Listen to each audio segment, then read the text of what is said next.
Right now, though, it's time for us to go to this week's travel destination. The Arctic tundra is known as a land of cold temperatures and little rainfall, a white expanse of rippled land where only the most adventurous set foot because of the harsh conditions. Today's Jeepers have the same sense of adventure, but they're playing a little closer to home. Even though this isn't exactly the Arctic tundra, for the Lone Peak Four-Wheelers Club, the frozen landscape of Little Sahara may as well be. Normally, this slick winter land looks more like the Great Desert of Africa from which it gets its name, with temperatures hitting well into the hundreds on even the coolest days of summer. Off-roaders recognize the dunes of Little Sahara, with Sand Mountain dominating a landscape that undulates in all directions, slowly following the blowing eastern winds. This area, just northeast of the small Utah town of Delta, along State Highway 6, is known as one of the premier open riding areas of the West, ranking near the top of the list alongside California's Dumont Dunes and St. Anthony's in Idaho. ATVs and sandrails make this a home away from home, but Jeeps are a less common sight.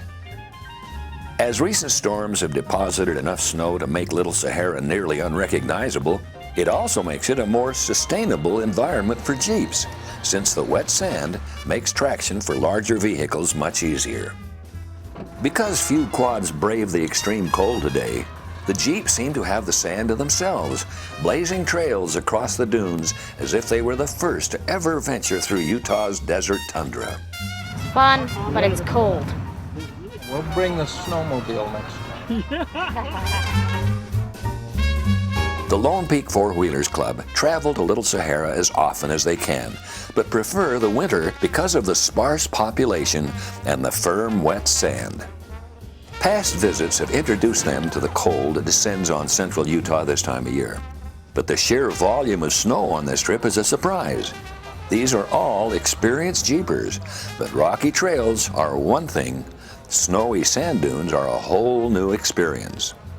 I couldn't stop, I couldn't go. I was just going sideways. Finally, when I came to a stop, I thought, now what do I do?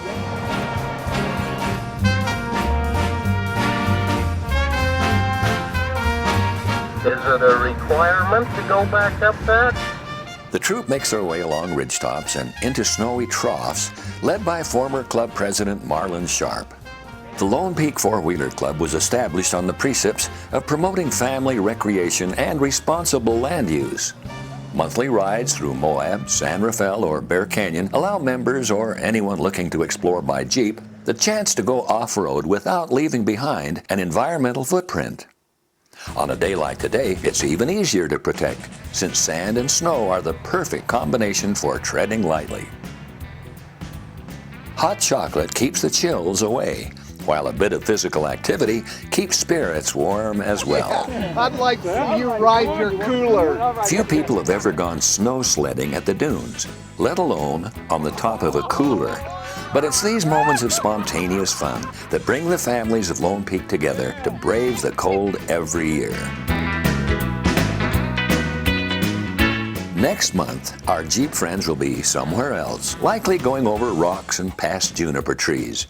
But their memories of the unique combination of weather and ride make this particular trip one to remember. Their trek through this frozen region has been like a glimpse into another part of the world. Though there isn't any permafrost, and come summer the temperatures will be far from Arctic chill, this has truly been a Jeep run through the tundra. Hey, that was some of the funnest four-wheeling I've ever had. The snow on top of the sand made it so it was kind of smooth, and it was ideal. Couldn't have much more fun than that, other than watching those kids go down on their faces in the snow. What a great day. It's a pretty good time. Pretty good first timer. Might have to do it again. From the landscape of the West, I'm Bob Weldy.